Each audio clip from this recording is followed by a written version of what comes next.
The auditorium buzzed with scattered applause and murmurs of anticipation. Giannis Antetokounmpo sat on the stage, legs folded, hands resting loosely in his lap. He was calm, comfortable, in his element.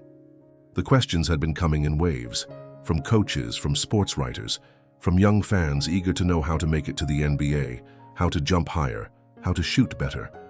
He answered them all with that usual blend of humor and humility.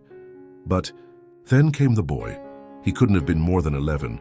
Small frame, oversized hoodie, nervous hands clutching the microphone like it might vanish. His voice barely rose above a whisper. "Did you ever go hungry?" The room went still. Not silent, still, like something old and sacred had been summoned, and even the air didn't dare move. Giannis didn't answer right away. He leaned back slightly, as if the question had landed not in his ears, but somewhere deeper, somewhere older. Hunger. He looked down at his knees, eyes tracing invisible lines on his jeans. Then slowly he looked back up at the boy. "Yes," he said, his voice low, almost reverent. "Yes, I did." But that wasn't enough. That wasn't the answer the moment demanded. So he took a breath and let his mind drift backward, through time. Athens, Cipolla, concrete streets and grey walls covered in graffiti, in sweat, in stories nobody cared to write down. He was 7, maybe 8. There were 5 of them packed, in a tiny apartment. His mother, his father, and the 4 Antetokounmpo brothers. The kitchen was a narrow strip of floor and hope. The fridge, more often than not, was empty. Hunger wasn't a moment. Hunger was the background noise of his childhood.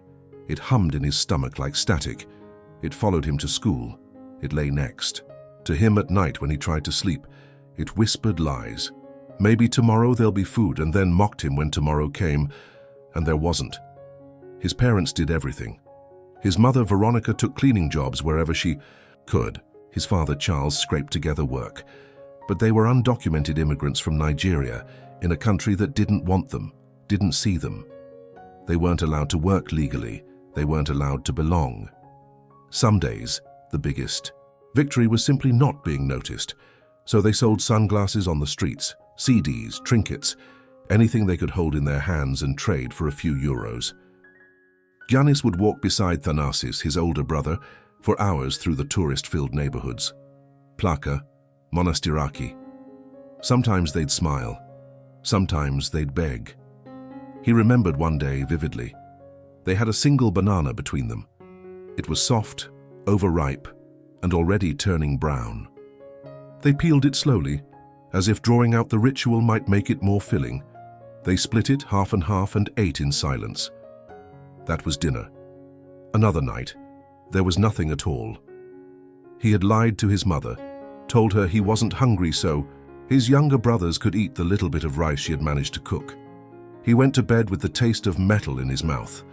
Hunger has a taste, he thought, not bitter, not sour, just empty. Sometimes he would press his ear to the wall and listen, to the neighbors laughing, to the sounds of televisions playing shows he didn't understand, and he would wonder if they had eaten, if their bellies were warm and full and round. He'd picture plates stacked with meat, bread, things he'd never even tasted, and his own stomach would twist, not just from the lack of food, but from the injustice of it all. The worst part wasn't the hunger. It was pretending it wasn't there. In school, he laughed with his friends. He ran up and down the playground, like everything was normal, but when lunchtime came, he'd make excuses. Say he wasn't hungry, say he'd eat later. Sit there and watch other kids unwrap sandwiches like they were magic spells. And he'd pretend not to care. But he did. Oh, he did. He cared when his father's eyes turned cloudy from stress. He cared when his mother quietly wiped away tears at the kitchen sink, trying not to wake the boys. He cared when Thanasis started skipping meals so he wouldn't have to. There was a quiet war being fought inside their home every day, and the enemy wasn't poverty. It was invisibility. One winter, the electricity was cut off. No lights, no heat. The apartment turned cold, damp. They layered up with whatever.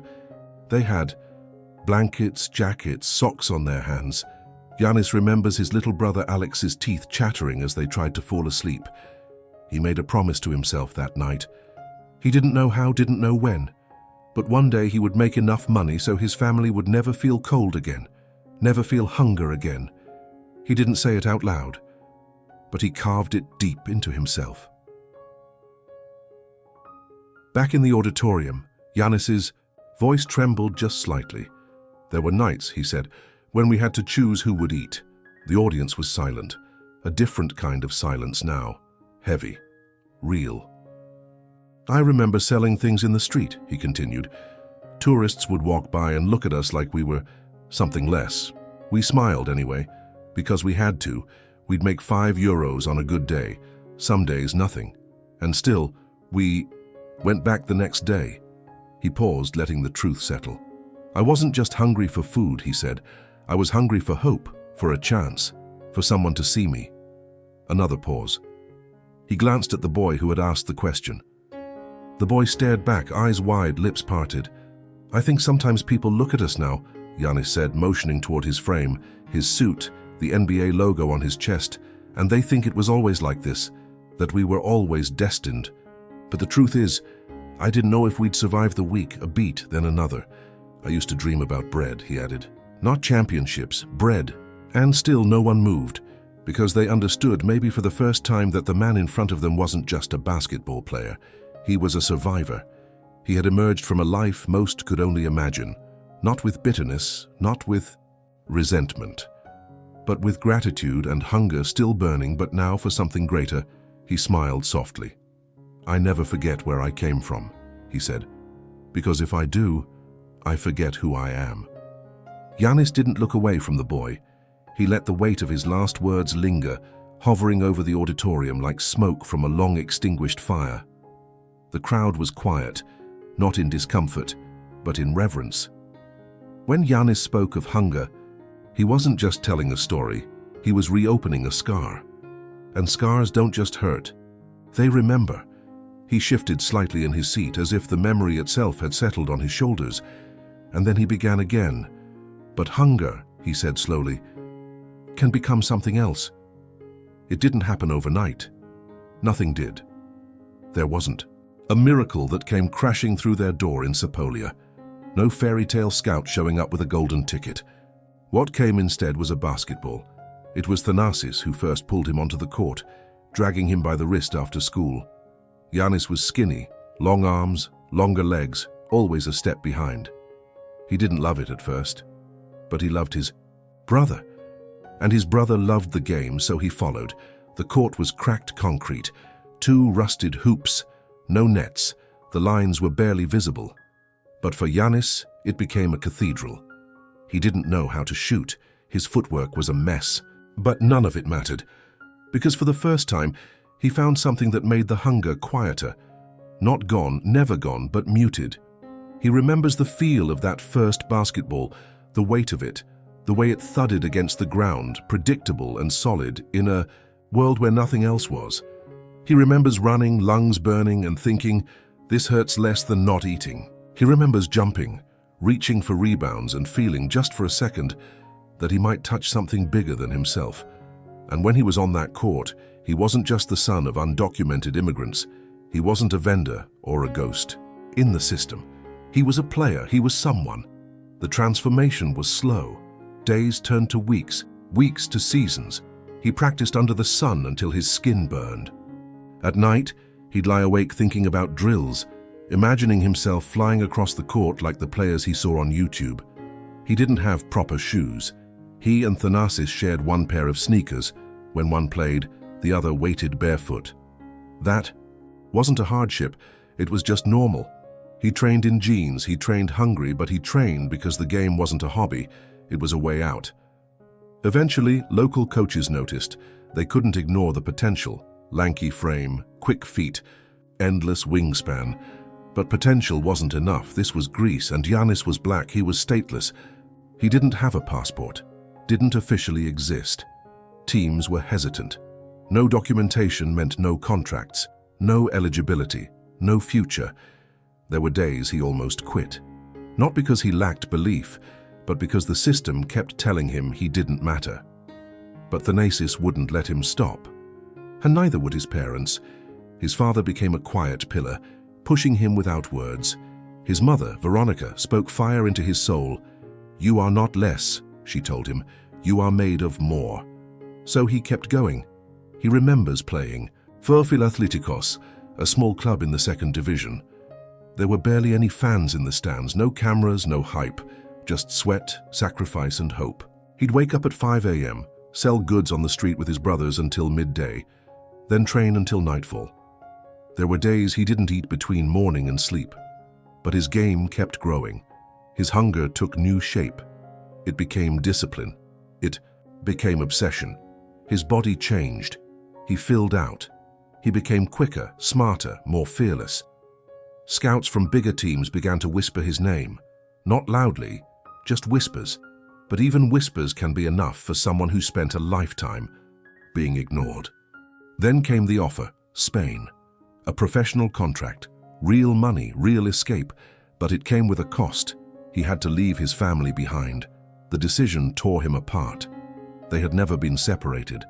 The Antetokounmpo family moved as one unit, always. How could he chase a dream if it meant his brothers still woke up hungry? How could he board a plane while his mother stood behind, heartbreaking, holding on to everything they had left? He almost said no. But then he looked at Alex, the youngest. He looked at the peeling paint on the apartment walls, at the empty fridge. And he realized someone had to go first. Someone had to believe they were worth more than the world told them. So he said yes. He got his passport. Finally, a citizen, a name in the system. He boarded a plane to America with a suitcase, a pair of sneakers, and a heart that felt both full and shattered. Milwaukee was cold, cold in a way Athens never was. Not just the temperature, the silence, the foreignness, the unfamiliar faces, the strange food, the language he didn't understand. He was 18, tall but still thin, still growing, still shedding layers of a past he wasn't sure he could leave behind. His first weeks in the NBA were lonely. He cried alone in hotel rooms. He missed his family so much, it hurt to breathe. His teammates were kind but distant. He didn't know how to speak to them, literally. He barely knew English. He'd nod, smile, pretend to understand. But inside he was still the boy from Cipolla, the boy who had eaten half a banana for dinner. The difference was, now he had a gym. And that gym became his new street corner, his new church, his new home. He was the first in and last out. Every day, every night, he worked until his legs trembled. He studied film until his eyes burned. He lived inside the game. He had no distractions, no ego, just hunger. And that hunger turned into fire. His coaches noticed. His teammates noticed. He wasn't just improving, he was evolving. By his second season, they were using words like freak. By the third, they were calling him a future MVP. He still sent most of his money home. He still FaceTimed his brothers daily. And when his family was finally able to join him in Milwaukee, when he saw them walk through the airport gate, safe. And together he cried harder than he did on draft night, because now it was real. He wasn't running anymore. He wasn't surviving, he was building. And yet the hunger didn't leave, it just changed its shape. It became a question he asked himself every morning. What are you going to do with this chance? He remembered the faces of those who never got one. The boys in Cipolla who had the same talent but not the same luck. He thought about his father, gone too soon, who never saw his sons fully become who he knew they were meant to be. He thought about that banana, split in two, and the A. Look on Thanasis's face. He thought about silence, about how loud it can be when there's nothing on the table. And that silence became fuel. Every sprint, every shot, every championship pursuit, it was a conversation with that silence. A defiance of it, because hunger never disappears. Not really. It just burns differently. And if you're lucky, if you're stubborn enough, if you believe when nobody else will, you can turn that burn into something unbreakable. Giannis looked out over the auditorium now, his eyes scanning the young faces. So much hope, so much pain hiding behind questions. He recognized it. He had lived it. And in that moment, he wasn't an NBA champion, a finals MVP, or a global icon. He was just a boy who once went to bed hungry, and refused to let that be the end of his story. He could have stopped there. The room had already surrendered to him. No applause, no coughs, no whispers, just stillness, that rare silence that only truth can summon. But Giannis wasn't finished. The boy's question had unlocked something sacred, something personal, something unfiltered. So he leaned forward, hands clasped, voice lower now but stronger. "Yes," he said again, almost whispering. "I was hungry, but that hunger became my fire." He looked at the boy who had asked, his eyes steady, unwavering. "And I'm still hungry," he said, "but not for food anymore." He took a breath. "I'm hungry for meaning." You could feel the weight of those words stretch across the auditorium like a long shadow at sunset. People didn't shift in their seats, they didn't blink. Because this wasn't a speech anymore, this was confession. This was gospel. Giannis had turned pain into something holy. He continued, "There's something you need to understand," he said, speaking now to everyone in the room. "When you grow up without anything, you learn to see everything differently. You don't just eat a meal, you appreciate the heat of it, the weight. You don't just open a door. You remember what it felt like to be locked out of everyone." "I still remember the cold nights," he said, "and I remember the warmth that came when my family laughed. Even if there was no food on the table, we didn't have much, but we had each other. And that was everything." His voice broke slightly on the word, everything. Just a crack. But it said more than a full paragraph could have. He looked out into the sea of young faces. No, he said.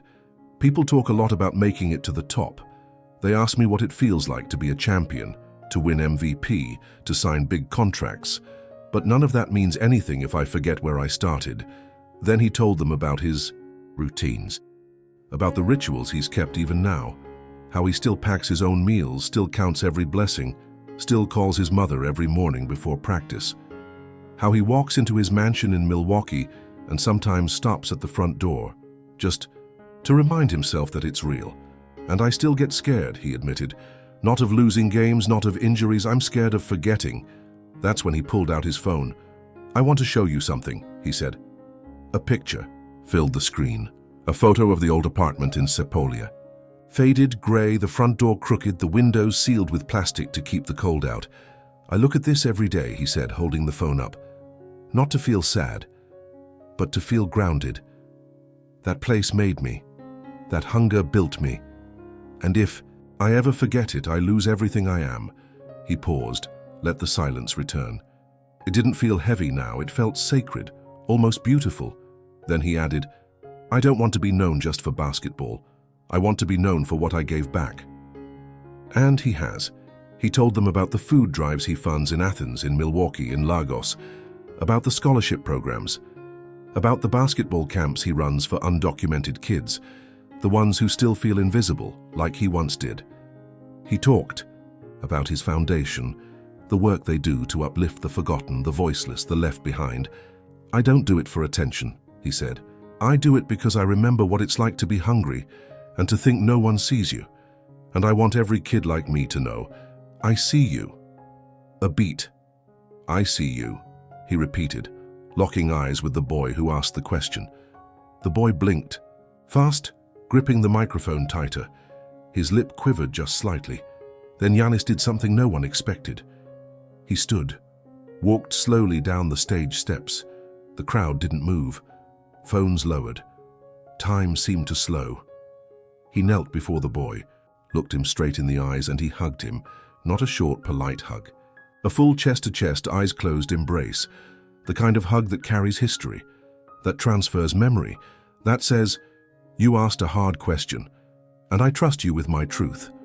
No words were needed, because sometimes silence says more than anything else. When they parted, Giannis placed a hand on the boy's shoulder and whispered something only he could hear. The boy nodded, tears now falling freely. No shame in them, just clarity, just connection. Giannis returned to the stage. He stood taller now, not physically but spiritually, as if speaking the truth had lightened something inside him. Or maybe it had passed into the room itself, like a quiet, glowing gift. "There's something I need all of you to take with you," he said, facing the room again. The world will tell you what you are. It will say, you're too poor, too black, too foreign, too strange. The world told me all those things. He paused. But the hunger I felt became the fire that burned those lies down. Another breath, so if you're struggling, if you feel invisibles, don't run from the hunger, don't numb it, use it. Let it shape you, let it sharpen you. Because sometimes the thing that tried to break you becomes the reason you break through. The crowd still hadn't applauded, not because they weren't moved, but because they didn't want to break the spell.